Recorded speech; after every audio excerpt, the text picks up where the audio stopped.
Mesdames et messieurs, bonsoir. Merci d'avoir choisi RTI1 à la une de ce 20h. En marge de la 66e session et de la Commission de la condition de la femme qui a refermé ses portes aux États-Unis, la ministre Nasséné Touré a échangé avec la représentante spéciale du secrétaire général de l'ONU chargée de promouvoir les droits des enfants. Elle a dévoilé avec elle les actions menées en Côte d'Ivoire pour la protection des enfants. Le gouvernement s'attelle aussi à régler la question de l'emploi des jeunes. Le ministère de la promotion de la jeunesse, de l'insertion professionnelle et du service civique et l'INPHB ont signé 4 conventions à Yamoussoukro. Elles permettront de former 3000 jeunes aux valeurs civiques et morales et l'ouverture d'un guichet emploi.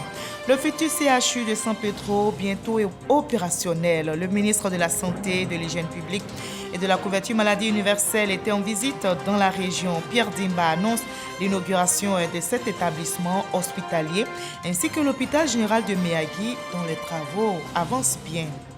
Le président du Pakistan dissout l'Assemblée nationale. Cette dissolution entraînera la convocation d'élections législatives anticipées dans 90 jours. Le chef de l'État pakistanais qui a échappé à une motion de défiance a pris cette décision à la demande de son Premier ministre. Soyez les bienvenus sur RTI1. La lutte contre le travail des enfants s'accentue dans notre pays.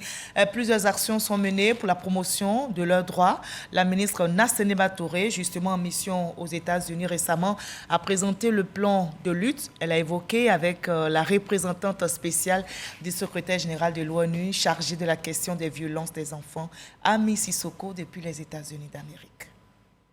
Les travaux de la 66e session de la condition de la femme à l'ONU et différentes audiences avec les institutions des Nations Unies ont marqué le séjour new-yorkais de la ministre Nasséné Touré. Reçue à la mission permanente auprès de l'ONU, Nadja Mala Mjid est la représentante spéciale du secrétaire général des Nations Unies chargée de la question de la violence contre les enfants. Abordée avec elle, la promotion et la protection des droits des enfants en Côte d'Ivoire.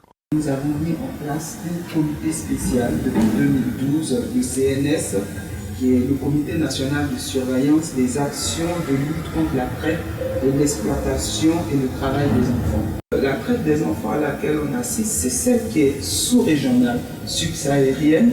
Et aujourd'hui, la Côte d'Ivoire lutte et nous avons plusieurs centres d'accueil de ces enfants. Ceux qui sont de la Côte d'Ivoire, ils sont rescolarisés, on essaie de les mettre à niveau pour les remettre dans le circuit scolaire, et d'autres par contre qui dépassaient l'âge d'aller à l'école, certains prennent des cours d'alphabétisation et on leur donne une formation à un métier et on les réinsère et il y a un suivi. Le nombre d'enfants réfugiés, le nombre d'enfants enrôlés, le nombre d'enfants migrants, le nombre d'enfants transférés, le nombre d'enfants vendus, est impressionnant.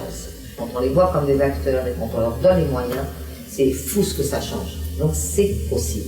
Je suis ravie que vous investissiez dans le capital humain et ça commence dès la naissance. La représentante spéciale du secrétaire général des Nations Unies chargée de la question de violence contre les enfants a répondu volontiers à l'invitation de la ministre à participer à la rencontre des ministres en charge de l'enfant de la CEDEAO en mai prochain à Abidjan. Rencontre qui définira une stratégie commune régionale dans le cadre de la lutte contre la traite, l'exploitation et le travail des enfants. Et le gouvernement ivoirien s'attelle aussi à régler la question de l'emploi des jeunes. Le ministère de la promotion de la jeunesse, de l'insertion professionnelle et du service civique et l'INPHB ont signé 4 conventions. C'était à Yamoussoukro. Ce partenariat devrait permettre de former 3000 jeunes aux valeurs civiques et morales et l'ouverture d'un guichet emploi. Les ministres Adama Diawara et Mamadou Touré ont réitéré l'engagement du gouvernement à aider la jeunesse, nous dit Kader Sogotogo. 3000 jeunes issus de 14 districts autonomes de Côte d'Ivoire seront formés aux valeurs civiques et morales dans le cadre du service national des jeunes. Une convention de partenariat entre l'Institut national polytechnique Félix Houphouët-Boigny de Yamoussoukro et le ministère de la promotion de la jeunesse, de l'insertion professionnelle et du service civique vient d'être signée dans ce sens.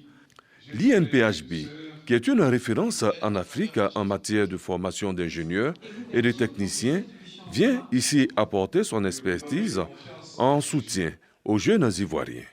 3 autres conventions, notamment l'installation et l'inauguration du guichet emploi jeune, l'extension de la parcelle agricole expérimentale qui passe de 2 à 9 hectares, font désormais de l'INPHB un pion clé pour la promotion des jeunes. Les jeunes qui sont formés ici reçoivent des formations de qualité, ils sont formés pour l'emploi, mais nous souhaitons aujourd'hui que la Côte d'Ivoire aussi puisse former des jeunes pour l'auto-emploi, qui fera d'eux également des employeurs de demain et qui aideront justement dans la politique de réduction du taux de chômage au niveau national.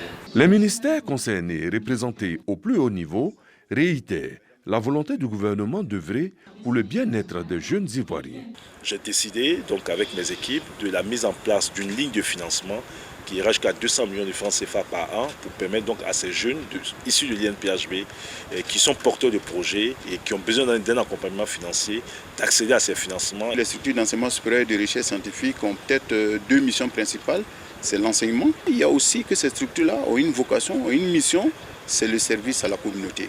Et je pense que là, on est de plein pied dans cette mission. La phase pilote du service national des jeunes démarre dès les vacances 2022 avec 500 jeunes.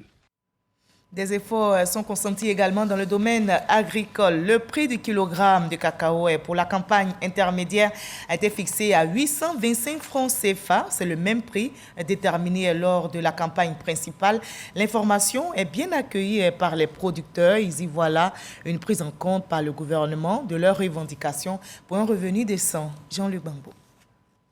Soulagement, joie, espoir. Les sentiments qui animent les producteurs de cacao au lendemain de l'annonce du prix du kilogramme pour la campagne intermédiaire sont multiformes. Nous avons rencontré certains dans leur plantation. Ils n'en espéraient pas autant. Nous avons subi le choc de la pandémie du Covid-19 et aujourd'hui, avec la guerre ukraino-russe, on s'est dit que les prix allaient s'effondrer. Et tous les oiseaux de mauvais augure nous disaient que le cacao n'allait pas être acheté même à 600 francs. Il faut prier Dieu pour le président Alassane Ouattara. Nous, on n'a pas pensé que dans cette période tumultueuse que le monde traverse, on allait pouvoir même ajouter 5 francs sur le cacao, mais le prix a été maintenu.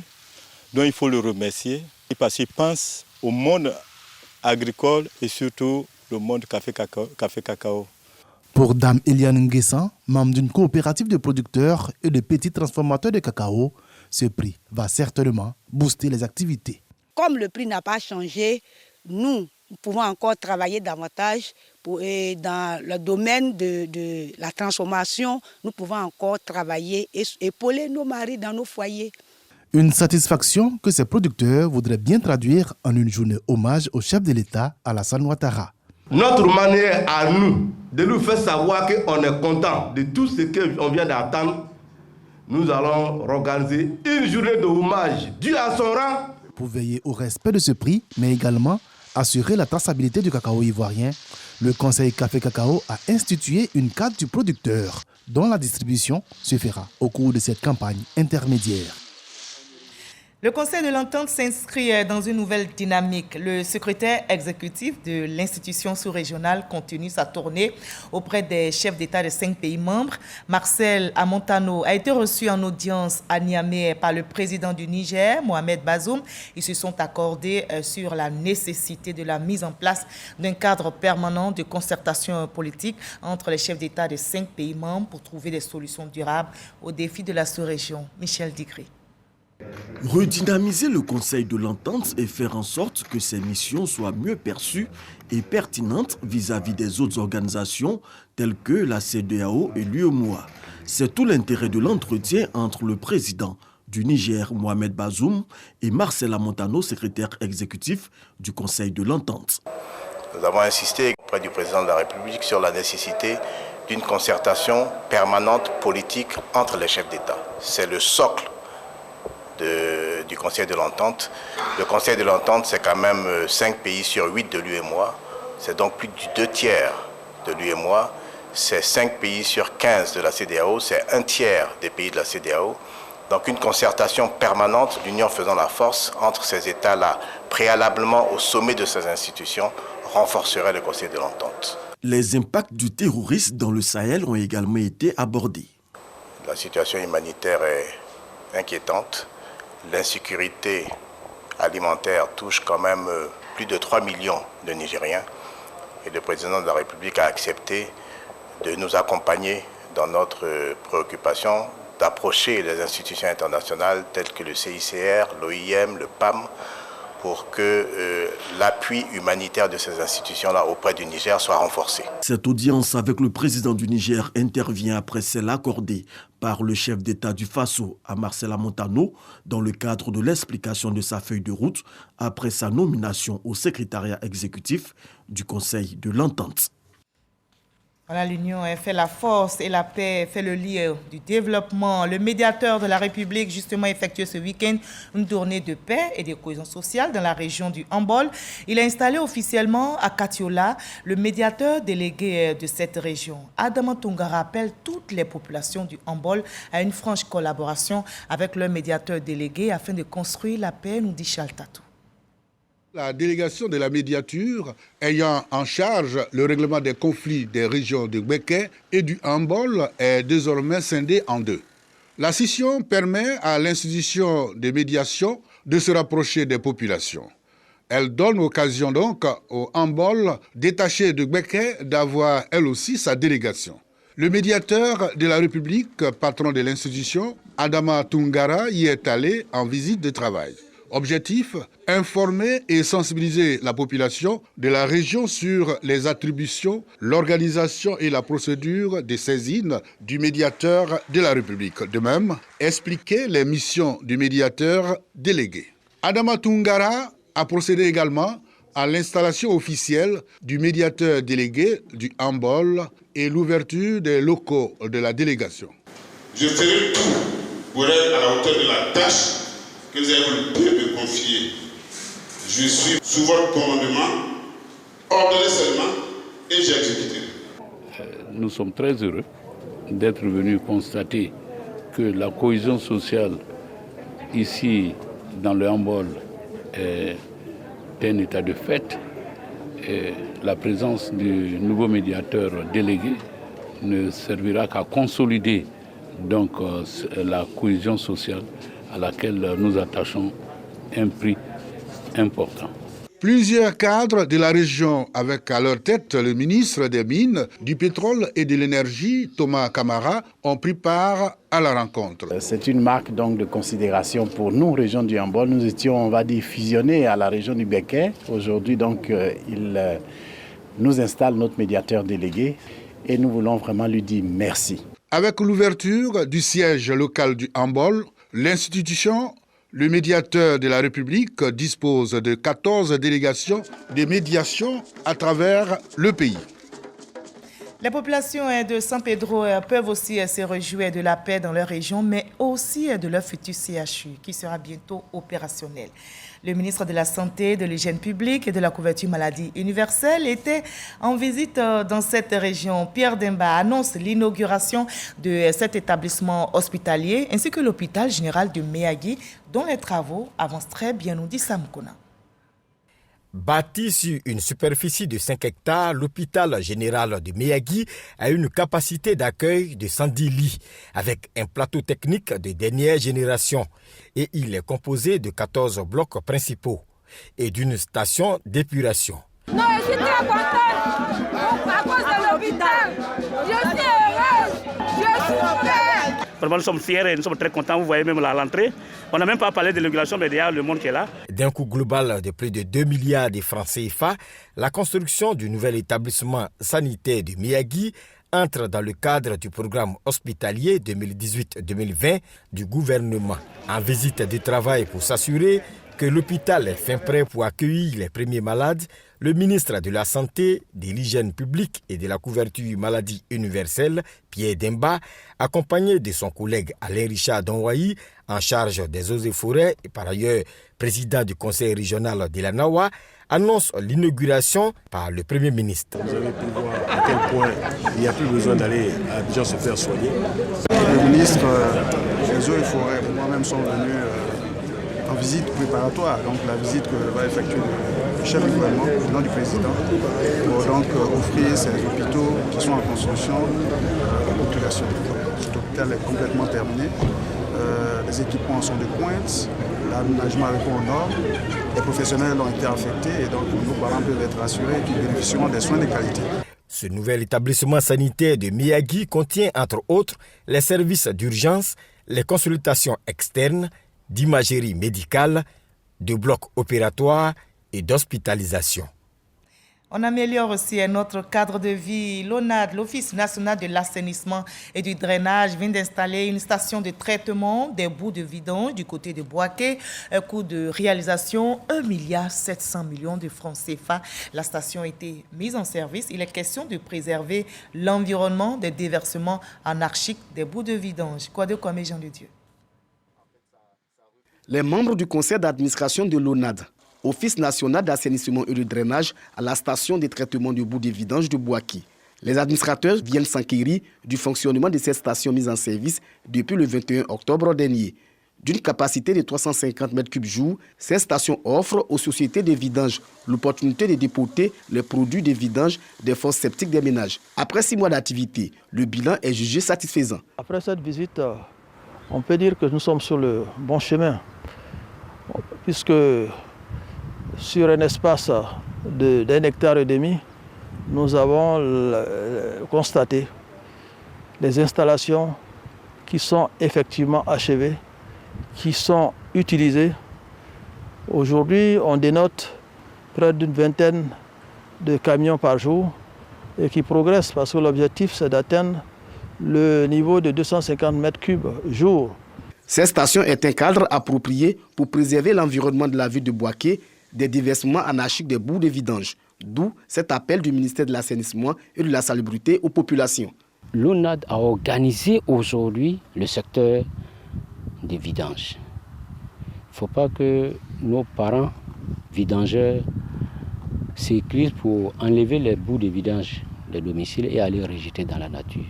Cet investissement a été réalisé par l'État pour améliorer notre cadre de vie. À terme, toutes les régions du pays seront dotées de stations de traitement de boues de vidange. Prévu la construction de 11 stations de ce type qui vont couvrir ces 11 régions, étant bien entendu que l'objectif c'est d'aller couvrir l'ensemble des 31 régions et après couvrir le département.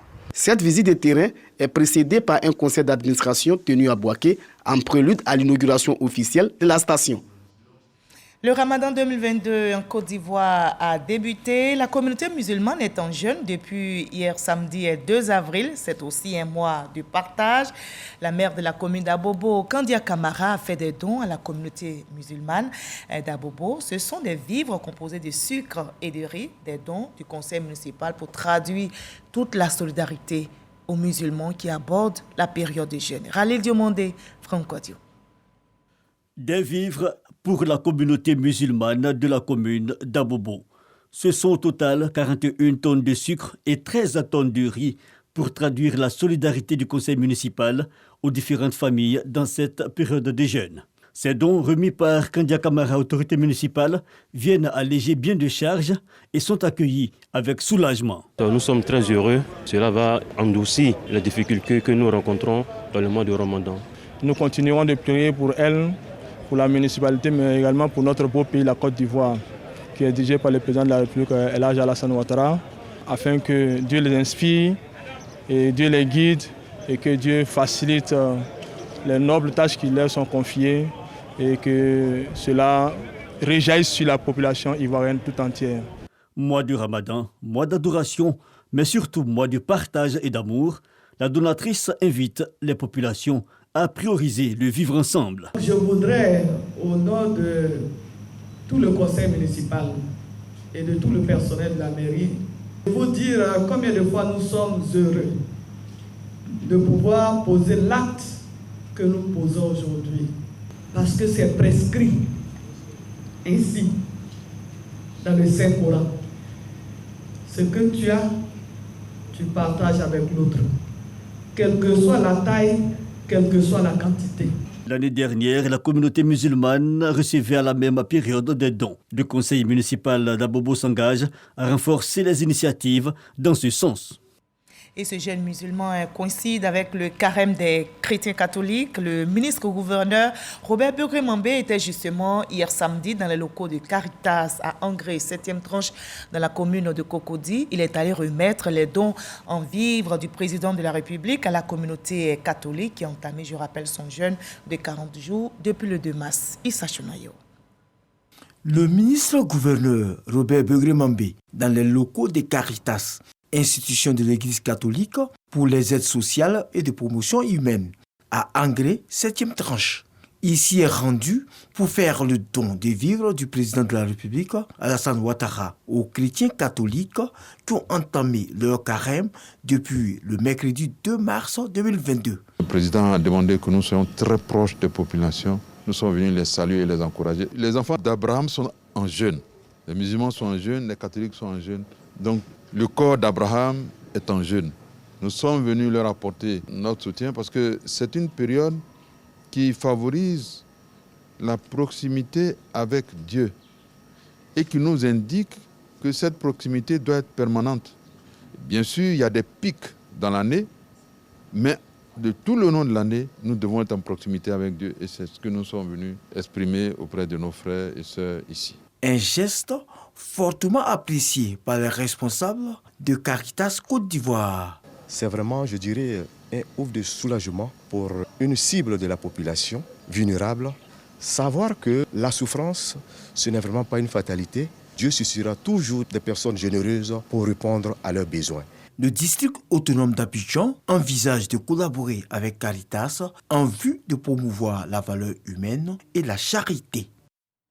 Je vous conduis à présent dans le locaux de l'ISTC Polytechnique ici à Cocody. Cette école vient d'abriter la première édition de la Journée nationale des femmes des médias dans les médias, organisée par le réseau des femmes journalistes et des professionnels de la communication et l'organisation des femmes reporters photographes de Côte d'Ivoire. Cette journée vise à porter la lumière sur la situation des femmes des médias dans les médias. Sais-je pas comme Didi Graskando. Échange, retrouvailles entre professionnels des médias pour réfléchir sur la question du traitement de la femme dans les médias. Cela à l'occasion de la première édition de la Journée nationale des femmes des médias et dans les médias, initiée par le réseau des femmes journalistes et des professionnels de la communication et l'organisation des femmes reporters photographes de Côte d'Ivoire. Nous sommes derrière les caméras, mais aujourd'hui on nous donne l'occasion de nous mettre devant les caméras. C'est une journée très importante pour nous, les femmes photographes particulièrement, parce qu'on nous donne l'occasion de voir un peu comment nous travaillons. Il s'agit pour nous de réfléchir sur une problématique qui met elle-même en cause la question de l'équité dans la société, la question de la justice dans la société, parce que la manière dont les femmes sont traitées dans les médias peut être aussi le reflet de la manière dont la société elle-même traite les femmes. Partage d'expériences, panel de formation autour du thème femmes des médias et dans les médias, relativité et perspective. C'est une belle initiative parce qu'elle amène à une réflexion, la représentativité des femmes dans le secteur des médias. Il y a de nombreuses femmes dans la corporation qui travaillent dans les médias aujourd'hui. Je suis vraiment très fière d'être à côté de toutes ces dames, de tous ces grands noms aujourd'hui.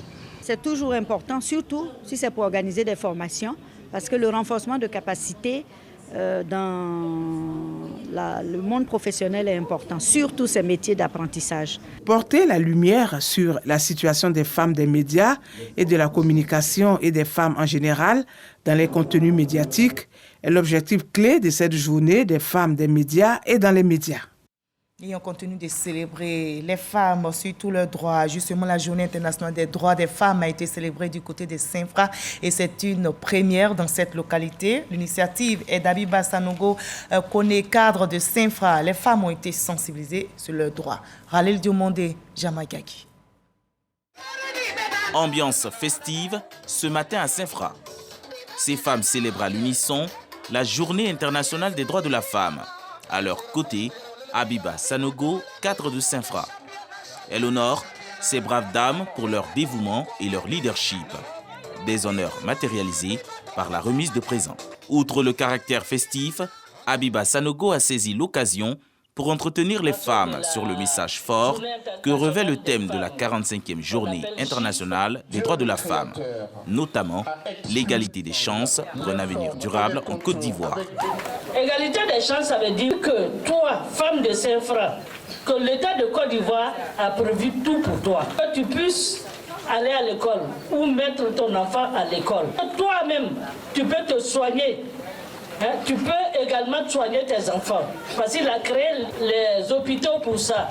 Ça veut dire aussi, toi, femme de Saint-Franc, que tu peux devenir président de la République. Ma joie est immense. Je ne sais comment manifester cette joie. Le grand cadeau qu'elle nous a fait, elle nous a enseigné notre droit. Cet enseignement qu'elle nous a donné, nous allons passer ça à la génération, à nos jeunes filles. Habiba, c'est une femme, elle a beaucoup de qualités. Franchement dit, nous on a besoin de quelqu'un comme Habiba. Cette célébration solennelle à l'endroit des femmes est la première du genre dans la localité de Saint-Fra. Les résidentes de la ville s'engagent à pérenniser cette initiative dans la région de la Marawi. Depuis le 31 mars 2022, les CNI de 2009 ont expiré. Désormais, seules les nouvelles cartes sont en vigueur. Dans le cadre du magazine du dimanche, Herman Guivet a reçu le directeur général de l'ONESI, M. Agokofi Christian, pour faire le point de la distribution des nouvelles cartes d'identité. Voyons un extrait de leurs échanges pour nous faire tous une idée. Avant d'établir le titre, nous avons deux étapes principales que nous effectuons. D'abord, il faut aller dans le centre de naissance pour vérifier dans le registre d'état civil si effectivement la pièce qui va servir à vous produire ce type d'identité existe effectivement bel et bien et dans les mêmes mentions dans le registre d'état civil de la localité en question. C'est lorsque cette étape est terminée que nous allons maintenant ensuite voir dans le tribunal qui a produit le certificat de nationalité si c'est un document authentique. Donc c'est d'abord lorsque ces deux facteurs coïncident que nous pouvons émettre le titre. Et ensuite, pour les renouvellements de cartes, nous regardons aussi les informations précédentes, donc les informations que vous aviez sur votre identité passée. Si ces informations-là diffèrent de celles que nous avons maintenant, il y a toute une procédure que nous devons suivre pour pouvoir être sûr que le titre que nous allons donner à la personne X correspond bien à son identité que l'administration détient de cette personne dans ses livres ou dans ses registres. Et je vous propose le reste de l'actualité à l'étranger dans le 7 sur 7. Le tour du monde en 7 jours est signé Abou Sanogo.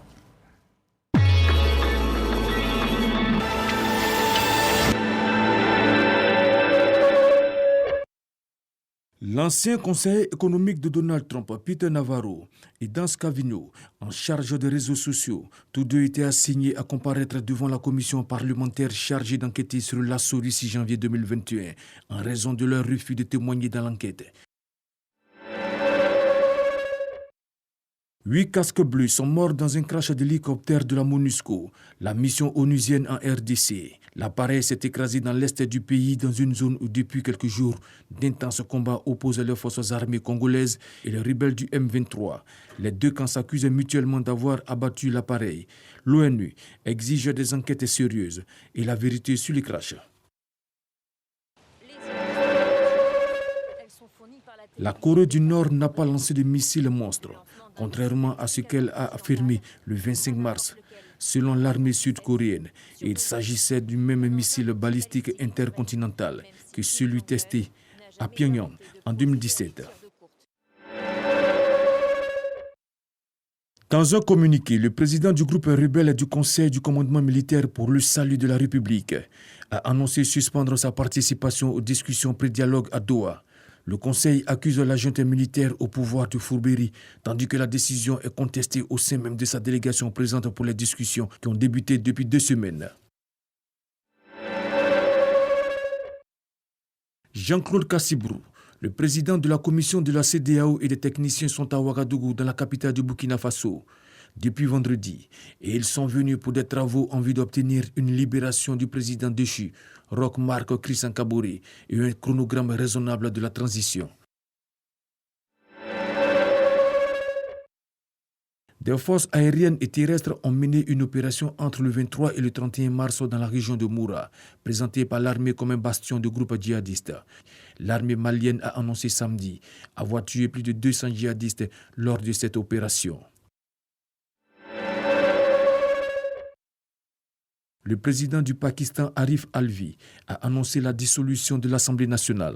La décision intervient après la demande du Premier ministre Imran Khan et le blocage du vote d'une motion de défiance à son encontre. Cette dissolution entraînera la convocation d'élections législatives anticipées sous 90 jours.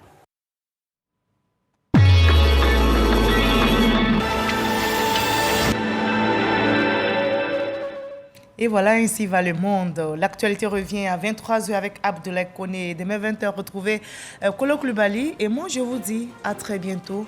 Prenez soin de vous.